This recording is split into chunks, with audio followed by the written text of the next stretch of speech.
కొంతమంది ఎన్ఆర్ఐస్కి ప్రజాస్వామిక స్ఫూర్తి అర్థము అవగాహన కాదు. మనం ప్రయత్నం చేసినా కూడా వారు తెలుసుకునే ప్రయత్నం చేయరు. ప్రజాస్వామ్యంలో 49కి 0 వాల్యూ ఉంటుంది, 51కి 100% వాల్యూ ఉంటుంది.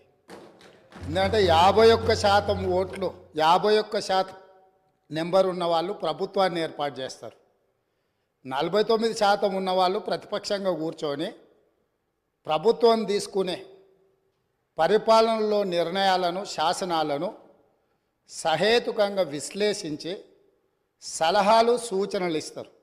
సలహాలు సూచనలు ఒకవేళ ప్రభుత్వము పెడచెవిన పెడితే నిరసనలు, ధర్నాలు, రాస్తారోకలు చేస్తారు. అవసరమైతే ఆమరణ నిరాహార దీక్షలు చేసిన కూడా సందర్భాలు